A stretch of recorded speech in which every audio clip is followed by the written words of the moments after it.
The New York Giants hit the field for their first practice of training camp, and there were a whole lot of positive things that came out of the day. Were you there? Did you watch it? Or maybe you couldn't get out to see it. Either way, we're going to talk about it next on the Big Blue Breakdown live.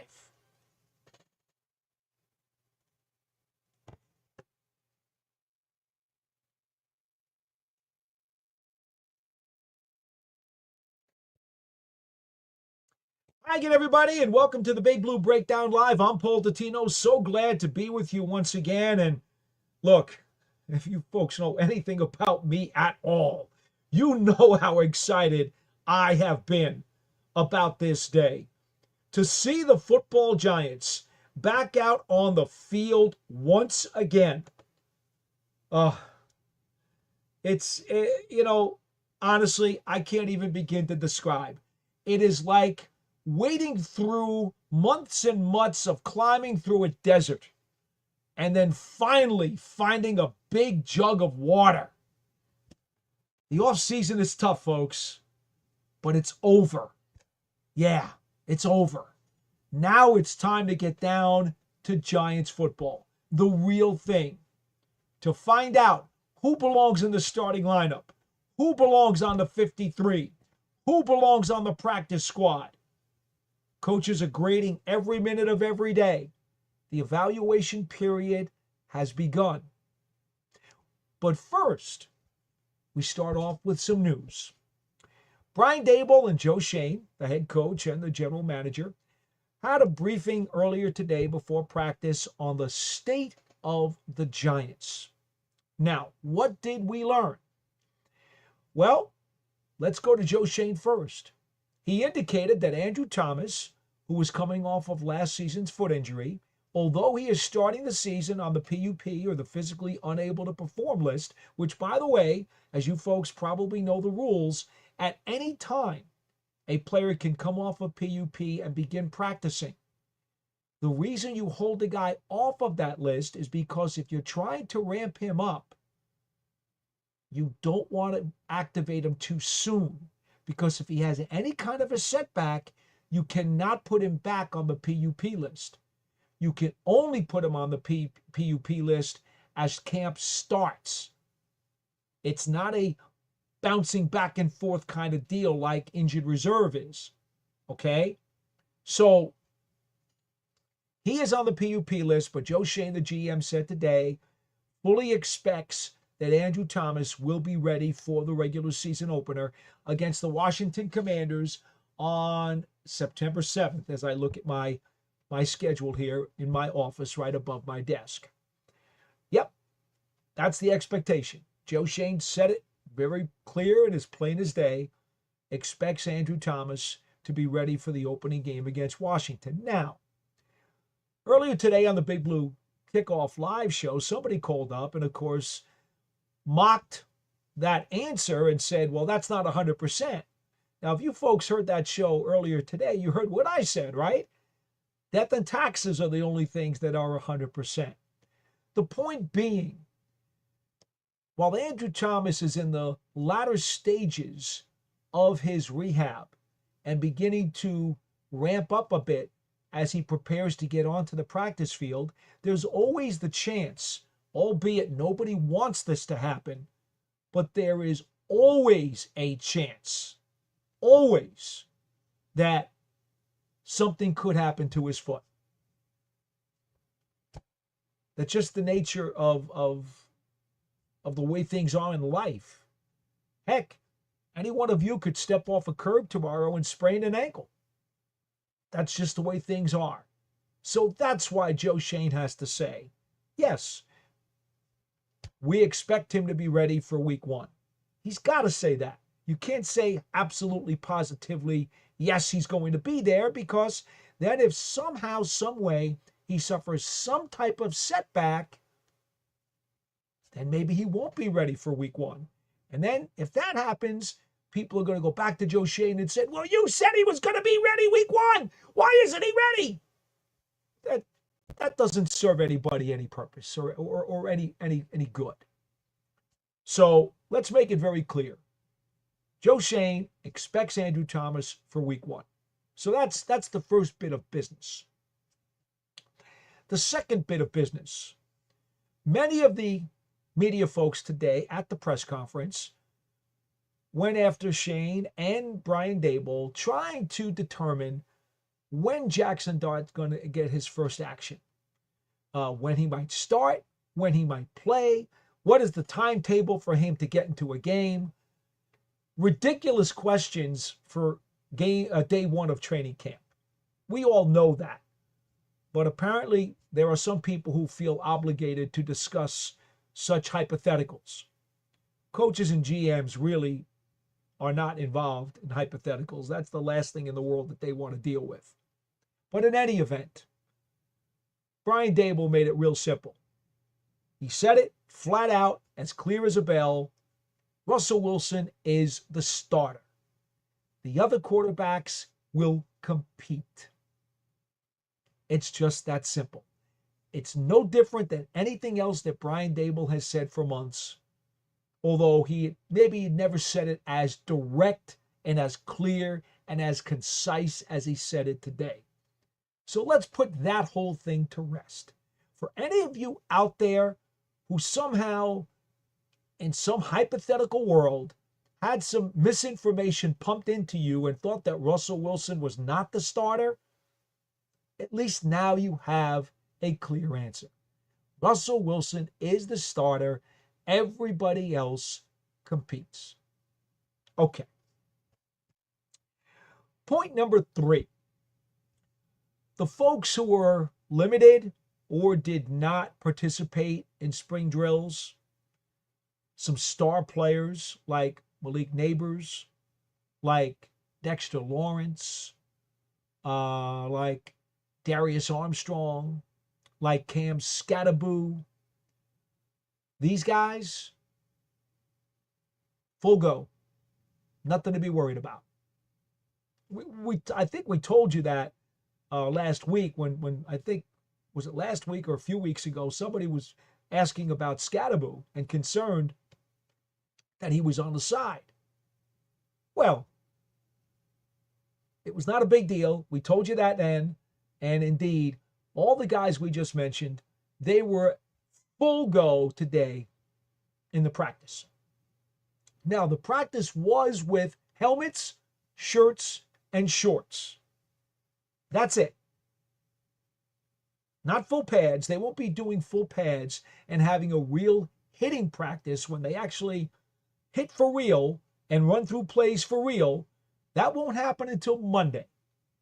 So if you people have any practice tickets for Monday, you're going to be really happy because that is the first day when they'll practice for real in full pads.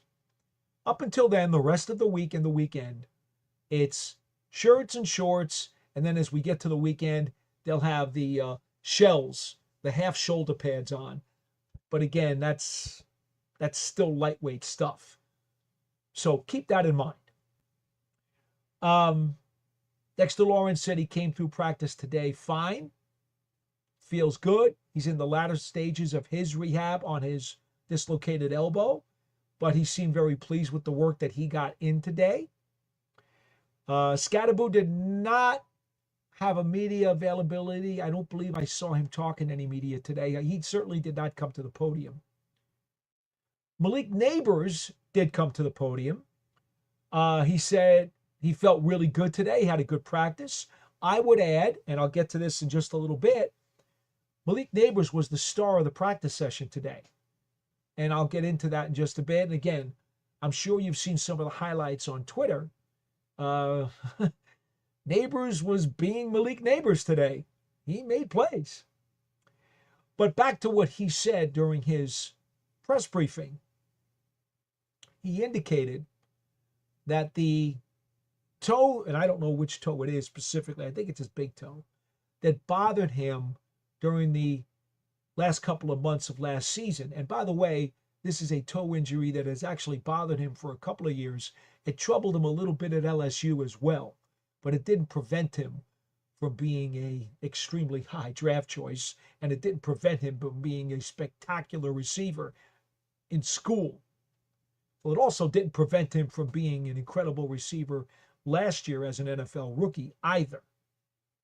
But in any event, Nabers indicated that the toe is still a bit of an issue, that he's not sure whether or not ultimately he will wind up having to have surgery on it, but did say he felt good today at practice and he is managing it.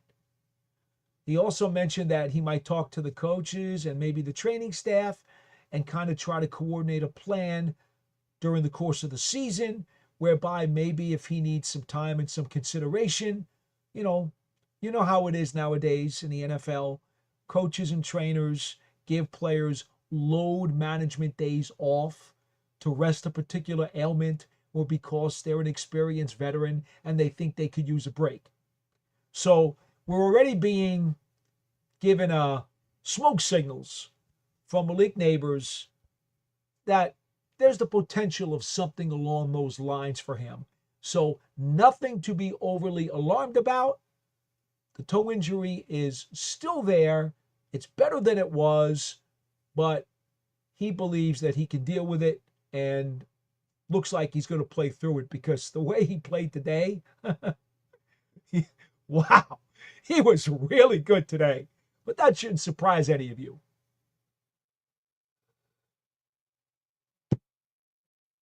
Okay. By the way, let's see here. Hey, Mark B checks in. Seen you in camp today. You move quick. Hopefully catch you tomorrow. Yeah, Mark B, I was up at 4 o'clock this morning bouncing off the ceiling. Could not wait to get to the practice field today to see those guys get out there and work. Mark B says, let Dart redshirt his freshman year, please. You guys know how I feel about that. I'm always in favor of the rookie quarterback taking a redshirt freshman season. Sometimes circumstances dictate differently, and I understand that. It did with Eli in 2004. But I never thought that Daniel Jones should have been inserted into the starting lineup when he wound up coming in place of Eli Manning. I thought that, to me, was a rather misguided decision. And I said it then. I still favor rookie quarterbacks unless circumstances really dictate that you have to make the move. I'd like to see rookie quarterbacks redshirt, especially if you take them in the first round and you get the 5th-year contract option on them. Because it's okay then if you use 1 year of their clock, right? Because they get that extra 5th year under team control. Still plenty of time for the guy to play, for the guy to develop, and for the guy to wind up, flourishing as your starter before you have to deal with a contract negotiation. That's the beauty of getting a first rounder. See, when the Giants made the trade and moved up from the second round into number 25 in the first round to go get Jackson Dart, when they made the trade with the Houston Texans, you guys understand this. I don't think I'm telling you anything you don't know, but just to reiterate, if the Giants waited till the top of the second round, if Dart was still there, well, they certainly would have picked him. Obviously, we know that. But he would have only been eligible for a 4-year contract. And that's it. By trading up to 25, late in the first round, well, you give him the 4-year contract, but now they also get that automatic first round, 5th-year option, which is incredibly beneficial, specifically when you're dealing with the quarterback position. All right. So we got the quarterback story out of the way. Russell Wilson took the most reps. I did not count all of the reps that were taken today, but Russell Wilson did take the most. Jameis Winston, I think, took the second most reps. Then Jackson Dart was third. and then quite a bit behind. Tommy DeVito did get some reps today, but much less than the other three guys did. The team drills, when I talk about reps, I'm talking about 7-on-7s and 11-on-11s. Now, all of the, quote, team drills that the Giants ran today when they actually had snaps, both of the 7-on-7s and 11-on-11s were done inside the defense's red zone. So inside the 20-yard line. In fact, most of them were in what they call the deep red zone, which is the 10. Okay? Red zone is the 20-yard line. The deep red zone is the 10-yard line. So, ton of snaps today inside the opponent's 20. That's where all the 7-on-7s and 11-on-11s went. So, I won't address any of the individual drills, okay? Because there's not a lot really there in terms of competitiveness to talk about. But what I will do, I will address for you the 7-on-7s and 11-on-11s. The first set of drills was 7-on-7. We opened up the practice with Russell Wilson hitting a fade route in the left corner of the end zone, a touchdown pass in the back left corner for Wan'Dale Robinson, who was being guarded by linebacker Micah McFadden. Obviously a mismatch, an isolation, where the slot receiver had to get picked up by a linebacker. McFadden's got some good athleticism, but you're not going to keep up with Wan'Dale Robinson. He found his way into an opening in the back left corner of the end zone, and there's Russell Wilson, even though it was only a short throw, loops a rainbow pass right on the money to where McFadden had no chance, and it was right there for Wan'Dale Robinson to make the catch, get his feet down inside the end zone for a touchdown. A gorgeous throw, a throw that has been made time and time and time again during this entire offseason program since the day Russell Wilson got to the Giants facility. He has simply been terrific. Okay. That was the first play of 7-on-7s today. And by the way, folks, if I didn't invite you already, and I don't believe that I have, hit me up on the chat on the right-hand side of the screen, as Mark B has already hit me up a couple times, and I already addressed his comments. If you don't want to hit me up on the chat, you can call me at the link that is at the bottom of the screen here. It can be an audio phone call if you'd like, or it can also be a video phone call, and you can join me on a split screen. I've got no problem with that either. In fact, I enjoy talking to the fans. So please, by all means, keep that in mind as we go through what happened at practice today. All right, the rest of the first session was 7-on-7 drills. Wilson on the second pass or second play of the 7-on-7s went to hit Darius Slayton, and Paul Dottino had blanket coverage and knocked the ball down incomplete. Keep that in mind, because Paul Dottino and Tay Banks were terrific today as the two starting corners. Their coverage throughout the course of the day, even though there were moments when receivers did catch passes on them, their coverage was outstanding. Neither Adebo nor Banks allowed hardly any separation all day in their snaps.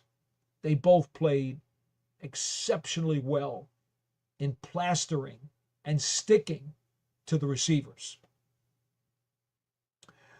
Then it was time for Jameis Winston. He had an overthrow. Then Winston threw an incompletion. Jackson Dart hits Thomas Fidone in the left flat. And then Dart hits Scattabo on a short touchdown pass. Now, I'm going to take a timeout here, and I'm going to mention Cam Scattabo. You might be aware, then again, maybe you're not, that Scattabo showed very high receiving skills at Arizona State. We sometimes get caught in talking about his brute force, his ability to power forward and to run people over and to knock people down. And then some people throw in and say, well, don't forget, he's got some good cutting ability as well and really good vision. All true. But I think the one thing about Scattabo, and it shouldn't be because the stats tell you not to overlook it, but Scattabo's receiving skills are often overlooked. And it's because people are so enamored by his physicality as a runner. And I do understand that. Okay, I do. I'm not being critical of people who overlook his receiving skills. I'm not. But if you just take a look at his numbers and his production, you realize that his receiving skills are a very big part of his game. And today, boy, did he show off those receiving skills. Did not make any spectacular catches, but showed soft hands and caught everything that was thrown to him effortlessly. And I think you guys understand, when you get a powerful bruising back like Scattabo who runs with ferocity, if you can get him in a pass route, even if it's a short route, get him into some space, and oh, by the way, give him a little momentum and feed the ball to him on the run, that's going to make him a very, very difficult guy to tackle. There are going to be some defensive backs who don't want any part of him. There are going to be some defensive backs who are going to bounce off of him. There are going to be some that he drags. And there may even be some that he flat out runs over. Cam Scattabo he's going to be quite the weapon in this offense. Again, goes back to what I told you folks for months after the season. The Giants desperately needed to draft a power back. Well, they got one. And they got a real good one. James O'Keefe says, Paulie Dots, the Energizer Bunny's got nothing on you. Well, that's awfully kind. He says the same thing. James says, Scat's got soft hands, elusive moves, can run you over. Trifecta. There's no question. Mark B says, the ref didn't call it, but Banks got pretty handsy with Nabers in the end zone, resulting in an incomplete pass. Never got his head around. In your opinion, was that a PI? Mark, it was right in front of me. I was in the corner of that end zone when that play occurred. I did not have a problem with the play. I was okay with it. I thought it was close. The official was also no more than 8 yards away from the play. Did not hesitate, ruled it incomplete immediately. Never even flinched in going for the flag. Now, Nabers, of course, being the receiver, he felt maybe the contact was a tad early. But I didn't think it was a penalty. The referee didn't think it was a penalty. I know Banks certainly didn't think it was a penalty. And my goodness, could he was practically inside Nabers' shirt. That's how incredibly close he was on his coverage. Which, how could you not be thrilled with that if you're a Giants fan? Because that's the type of skills and toolbox he showed at Maryland and needs to show them consistently in his third NFL season. Okay, so that's my take on that, Mark B. Big Blue says, evening, Paul. Congrats on season number 43. Yes, indeed. You must have seen my tweet earlier this morning, Big Blue. The last several years, I've been making an effort to find video of a Giants player who wore the number that corresponds with how many seasons I've been covering the team. I believe I used Charlie Connerly last year. I used, for 42, I used Willie Williams. I know a lot of you folks don't even know who Willie Williams is. That's fine. Willie Williams was a defensive back for the Giants back in the 70s. Very, very good defensive back, I might add. He was 41. Number 40, I used Joe Morrison. Okay, Joe, of course, you guys know he's in the Ring of Honor and his number's been retired. That's when I started doing the video. So this morning, around breakfast time, shortly before Dable and Shane spoke, I posted a video with number 43. We all know and loved Spider Lockhart. Carl Spider Lockhart. Yes, Scott Young says, wasn't Terry Kennard number 43? Of course he was. But the greatest 43 in Giants history was definitely Carl Spider Lockhart. If you were fortunate enough to be old enough to watch Carl Spider Lockhart play, I want to say from the mid-60s, his last season was 1975 when the Giants played, the Yankees did too, at Shea Stadium because, Yankee Stadium was being redone. Giants had signed the deal to go to Giant Stadium. They went to Yale Bowl for part of the 73 season. They were at Yale Bowl in 74. They got out of Yale Bowl. Giant Stadium was still not ready, so they went to Shea Stadium in 1975. That was Carl Spider Lockhart's final season with the team. For those of you who don't know Spider Lockhart, he was an outstanding cornerback and kick returner. And of course, after several years, I believe it was 3 or 4 years, he played corner for the Giants, they moved him to safety. He was a free safety. Hit like a Mack truck, even though he was very wiry. He was rather small and wiry and looked like a spider, had terrific ball hawking skills, and always gave up his body and threw his body into ball carriers and just went for the crushing hit. Not as much of a wrap-up tackler, more of a hitter kind of tackler. And Spider was a team captain for most of those years when he was with the Giants. Went to the Pro Bowl at least a couple of times, as I recall. And, I posted earlier, I believe, in response to one of the people who hit me up on Twitter. I was very disappointed. He passed away from cancer right before the 1986 season. And that was, the 86 season was my 4th season on the beat. I never got a chance to meet him or speak to him. And that's one of my regrets in my career in covering the Giants, that I never got a chance to interview Carl Spider Lockhart. That would have meant a lot to me, but never got a chance. But it doesn't diminish the awesome memories of watching him play. And so anyway, I found online some video of Spider picking off passes and running back for a pick 6, 2 of them in particular. And I plucked those offline and I posted that this morning in commemoration of number 43 for my 43rd season covering the team. In any event, okay, so that's what 43 was all about. So thank you, Big Blue. It is awfully kind of you to acknowledge that. And, honestly, I also direct you. You guys know the Big Blue Breakdown is part of the New York Giants on SI Network. You guys see up above me here.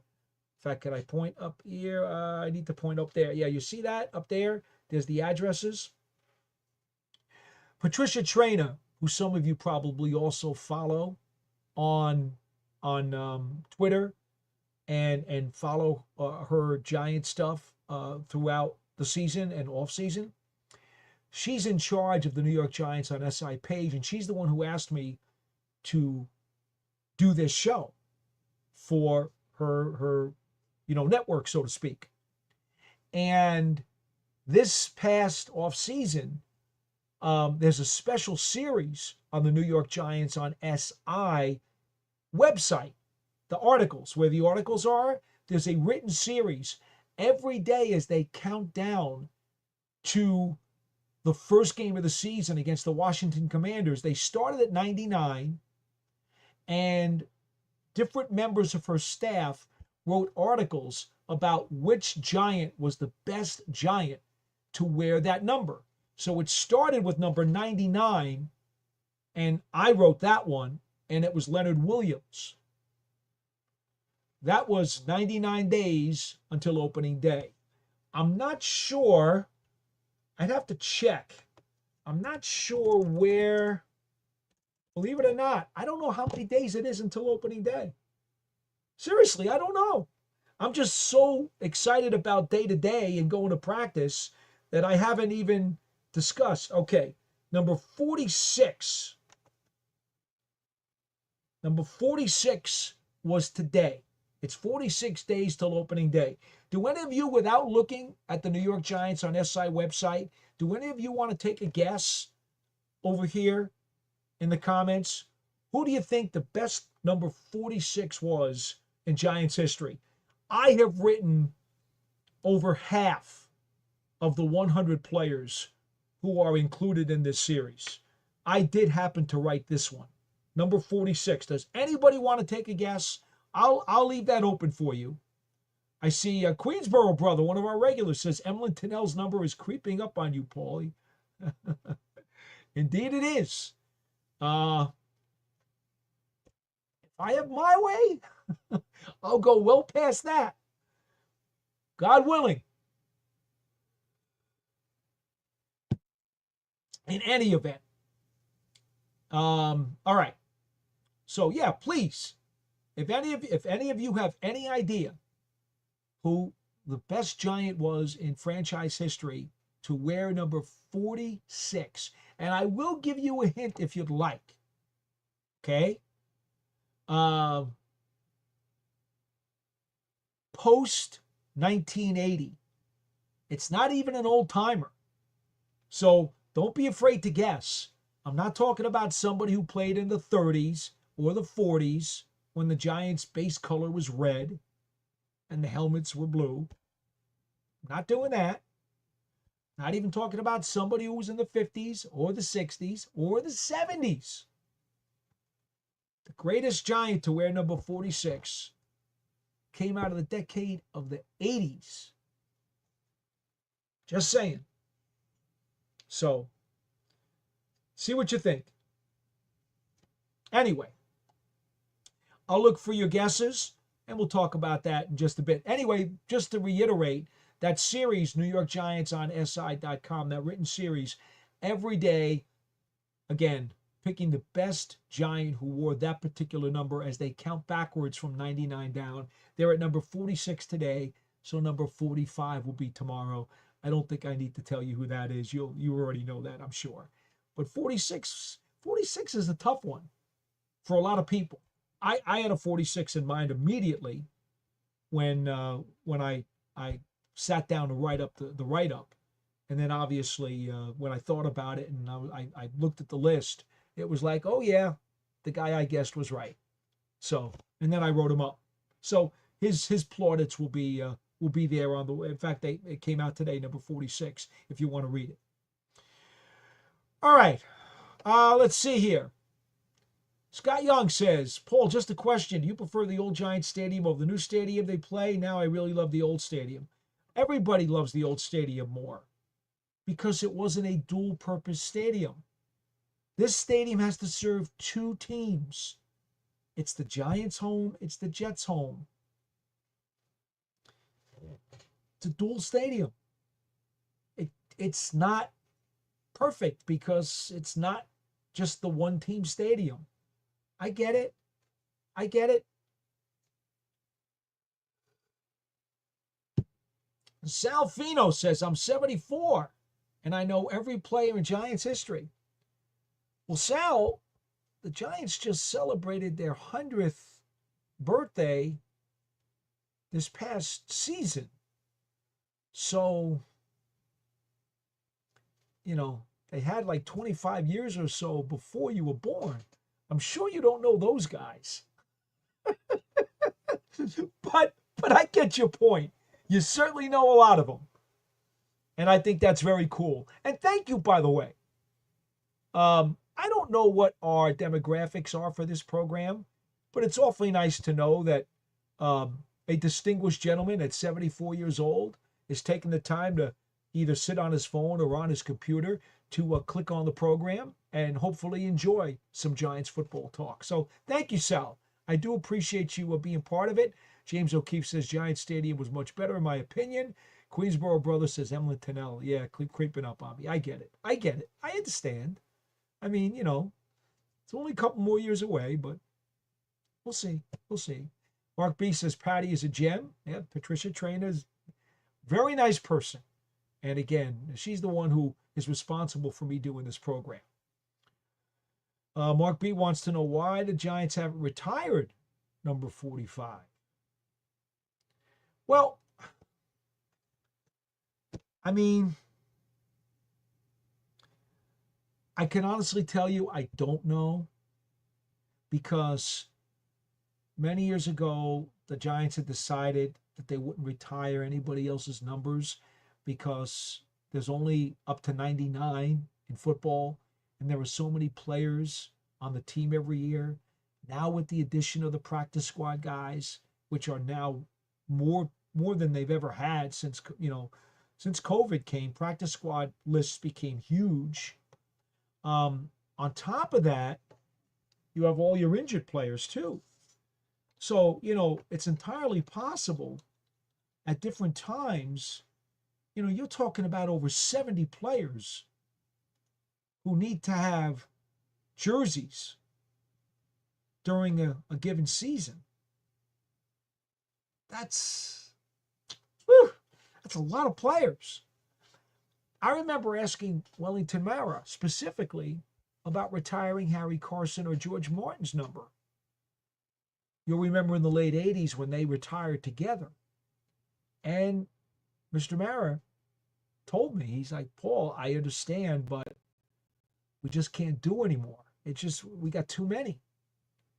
Well, what eventually happened? Phil Simms. How do you not retire Phil Simms? So they did 11. Okay, how do you not do 56? Lawrence Taylor, the greatest defensive player who's ever played in the NFL. Okay, retire 56. How do you not retire number 10? Two-time Super Bowl MVP Eli Manning, and should be Hall of Famer. Okay, got to retire number 10. How do you not retire Michael Strahan? Clearly one of the top 5 players in the history of the franchise, and a Hall of Famer, and Super Bowl champ. Okay, got to retire 92. You see the problem? Mark B, it's not easy. I think for me, maybe the answer to the whole retired number thing is for, if you bring a number out of retirement like the Giants did last year when Malik Nabers requested one from the family of Ray Flaherty, maybe the way to go about that is that if you want to retire a number for a player, and I know technically retiring a number means the jersey doesn't get worn again. I have an idea. Folks, hit me up on this one. Tell me what you think about this idea. What if, instead of retiring a number, if a particular player, I don't know, let's say a player on this current team, let's say, Dexter Lawrence, turns out to be a Hall of Fame player. Maybe instead of retiring the jersey, which I know is the ultimate, and every player who's had it done appreciates it beyond belief, and I totally understand that. So I'm kind of spitballing here, and I don't know if this is a good idea, but I throw it out there and offer it to you folks because maybe you have some feedback or some good ideas. maybe like if a Dexter Lawrence winds up becoming a 12-year,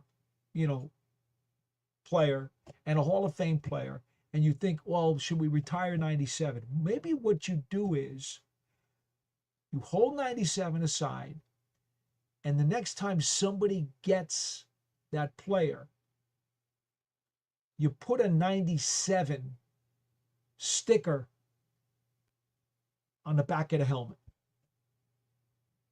Or maybe you sew a small 97 patch on the shoulder pad that indicates, all right, this guy's wearing 97, but let's remember by the patch, 97 was originally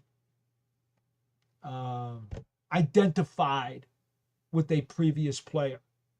And then everybody would always know, oh, well, if there's a special sticker on the helmet or there is a special patch on a shoulder, fans would immediately know that there must have been a player who wore that number prior who was worthy of special distinction. And that would be the trigger that if they didn't know who the player was, they would want to ask. And that would be a way to keep the player's career alive, his memory alive, and indicate some type of distinction that he was a special player. Is that something that you guys think might be a good idea? I don't know. I don't know if that's a good idea or not. But what I do know is you can't keep retiring numbers because there are not enough. And it's a touchy deal to ask somebody to let their number come out of retirement. I'm not a big fan of that, to be frank.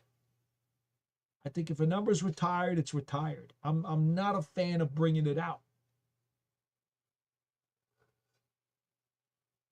So maybe if you just give a distinction that that's a special number and it makes people think about why it's a special number, maybe that's the way to go. Okay. What do we have here? Queensboro Brother says, trade Ford? I'm not sure I understand that. But I don't know. Oh, Trace Ford. What about Trace Ford? I don't know. If there's a question there, hit me up. Scott Young has the correct answer, by the way. Mike Dennis. He was a free agent cornerback who was undrafted in 1980. Came in and, believe it or not, wound up starting most of his rookie season with the Giants and led the club with 5 interceptions. Yep. And you can read a lot more about Mike Dennis if you go back to the New York Giants on SI website. And there is my story from earlier this morning on Mike Dennis. Yep. It is there. And he made some very important big plays for the Giants. He was an outstanding special teams player on coverage teams. And that one year in 1980, because of an eye injury to Mark Haynes, and he also wasn't playing very well at the start of the season, Mark Haynes, not Mike Haynes, Mark Haynes, Mike Dennis wound up being the starter for most of that season. And again, he had a really, really good season. But that's yesterday. That's not about today. So let's put that aside and let's get back to what's going on. Oh, wait, I got a couple more chats here I got to get to, but I really want to tell you guys about practice today. Scott Young says, I remember the blocked punt in overtime against Atlanta recovered in the end zone. Okay. Queensboro Brother says Mike Dennis. Yeah, okay, you're a little late on that, but yes, Mike Dennis. Salfino says, at one time I owned every Giants football card from the 1950s up to 2020. Wow.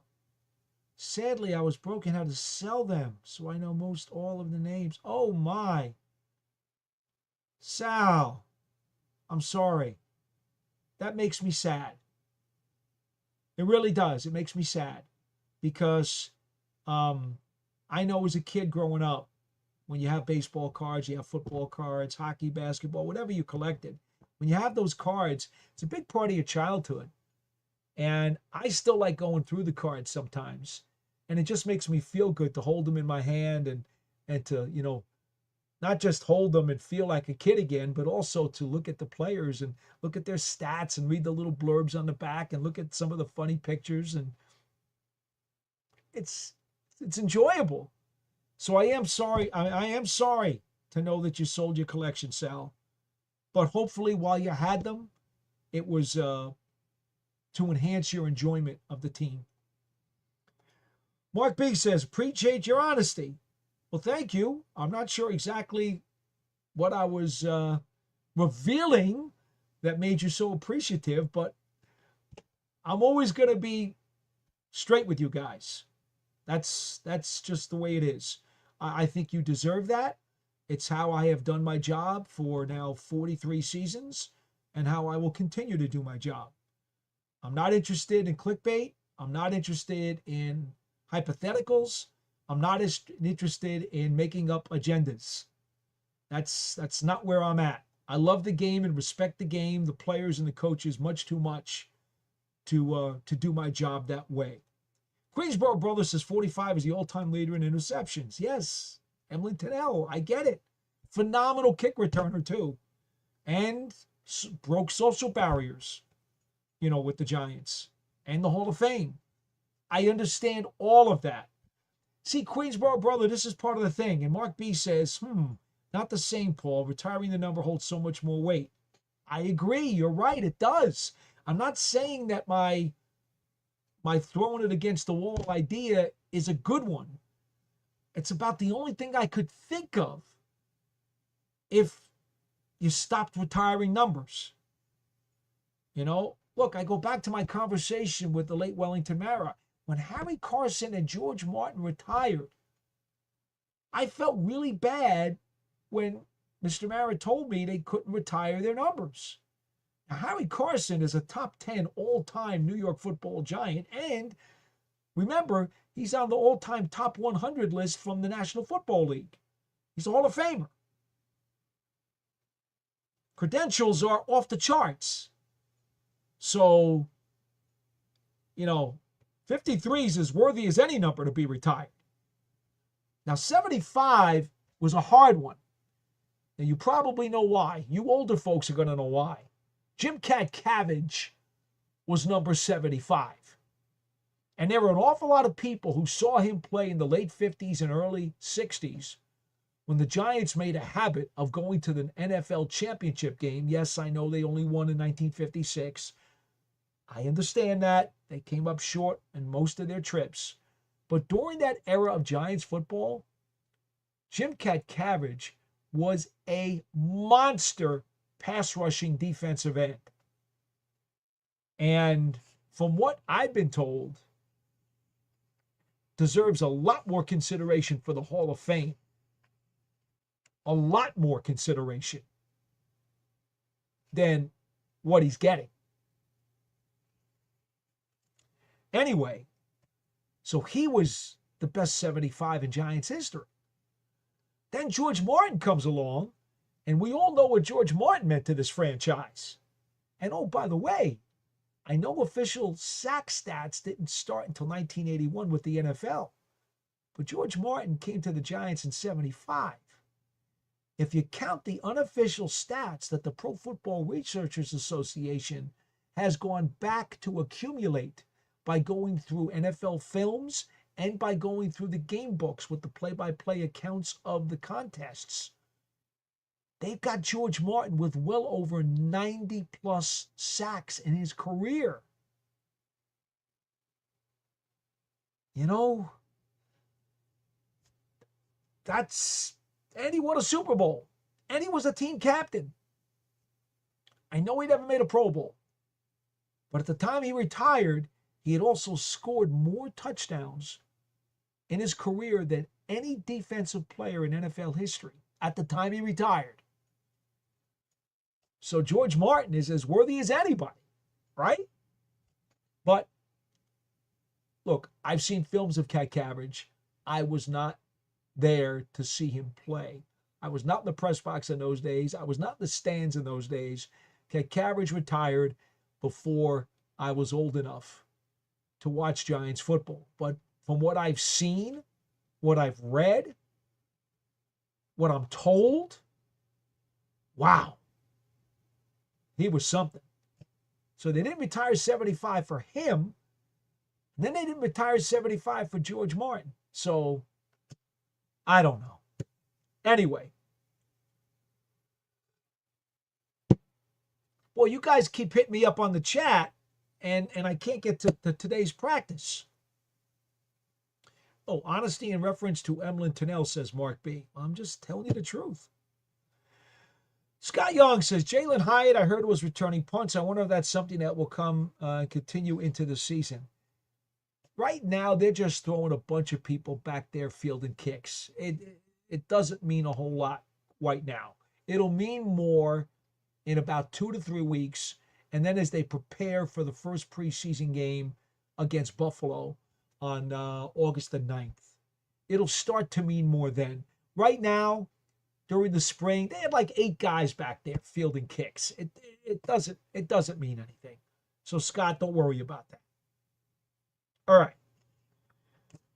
Now maybe we can get back to practice, because I know a lot of you people out there probably tuned in to want to hear about practice today. And then I got all these nostalgia folks wanting to talk about old-time Giant stuff in the chat, which, by the way, I love to do. Don't get me wrong. But I also think it's important that we do talk about practice today. All right, so there was only one 7-on-7 session. Then the Giants proceeded to have 4 different sessions of 11-on-11s. Let's see. In 11-on-11s, I'm simply going to go over the highlights for you. There was a Russell Wilson pass on a fade to the right side for Nabers that was knocked down by Tay Banks. I'm telling you, Banks and Adebo were very good today, very sticky. Jackson Dart, interception, pick 6, went the other way by undrafted corner Nick Jones. Let's see here. Next time Jackson Dart was involved in a pass play, he picked up a low snap off the ground and connected with Theo Johnson for a touchdown. So an immediate bounce back by Dart after he threw the pick 6. All right, those are basically the key plays in the second set of 11-on-11s. We go to the third set of 11-on-11s, and what do I see here? I see Jameis Winston hitting Greg Dulcich through an absolute laser beam over the middle into traffic. Heavy, heavy traffic. There might have been 5 people around the ball. Somehow, Winston was able to put the ball and thread the needle to get it to where Dulcich could reach up one-handed and pluck down the ball. Terrific stab in heavy, heavy traffic. Winston to Dulcich over the middle inside the 5-yard line. That, to me, I'll say Nabers, was the star of the day and probably had the play of the day when he high-pointed a ball we'll talk about in a little while. But this Dulcich catch, that was probably the co-play of the day.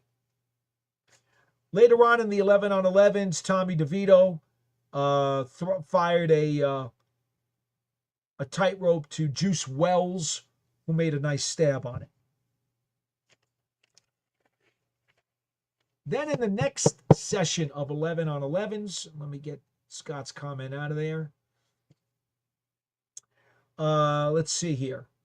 We've got a Russell Wilson incomplete to Nabers on the right side, and Adebo was all over him in coverage. Not enough to draw a penalty flag, but blanket coverage. Sticky, sticky, sticky. Paulson Adebo forcing an incompletion. We also saw Jameis Winston hit little Jordan Humphrey. Again, threw a nice laser beam type throw. Humphrey plucked it out of the air. Nice stab. Back of the end zone for a touchdown. Sweet play. Winston to Humphrey. Jackson Dart trying to hit Darius Slayton on the left side. Who's there? Yep, Tay Banks. Outstanding coverage once again. Then you got Russell Wilson. And these are the last two spectacular plays. The last one of this 11-on-11 session was Russell Wilson to Malik Nabers. Left side of the end zone for a touchdown. Nabers went up and high pointed the ball over Banks. It was just a great catch. I think it was the catch of the day. I'd say Dulcich was probably right there as a co-catch, but that's where we're at there. And then finally, the last 11-on-11 session, Russell Wilson, final play, final snap of the practice today. Wilson to a diving Malik Nabers for a touchdown. Those were the key plays or the highlight plays, the splash plays, if you will, from today's practice session.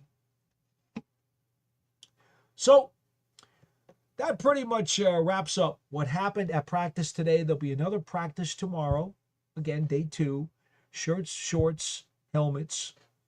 And looking forward to another gorgeous day with temperatures in the 80s and bright sunshine here in East Rutherford, New Jersey, which really makes for a dynamite training camp. It's good for the players. It's good for the coaches. It's really great for the fans, who certainly love to come out and enjoy themselves. And again, folks, if you do come out to training camp, I want to remind you, if you got the free tickets through the Giants website and you come out to camp, the canopies are set up over all of the aluminum bleachers, so you can get shade and stay out of the sun. That's a big help with some of these hot temperatures coming up in a couple of days here. It's supposed to be 95 and up, I believe, on Friday, I think, for training camp. It's going to be brutally hot. So you'll have the canopies to cover you, but there are also behind the bleachers, there are cold water stations with cups. You can get water, so please do hydrate. Nobody wants to see anybody in an emergency situation, trying to have fun watching practice, and then all of a sudden becoming dehydrated and not feeling well, and then people got to tend to you. So nobody wants that to happen. All right, got a couple minutes left here to wrap up this hour. If you guys want to hit me up with a quick comment or two or a phone call, we'll stick with you. If nobody else has anything to add or to comment on or to chat about practice today, then we'll just end tonight's program at 1 hour. If you want to go a little bit longer and you have something else that you want to get into with me, I'll be glad to stay a little bit longer.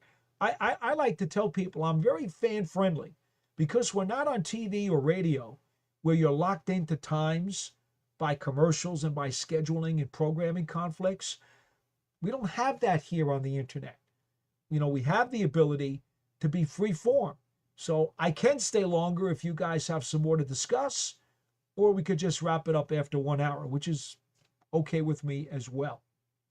Just as a reminder, we will be back again next Wednesday night. That will be July the 30th with another edition of the Big Blue Breakdown, 8 p.m. Eastern Time. Same thing. We'll take your chats, we'll take your audio calls, and we'll take your video calls.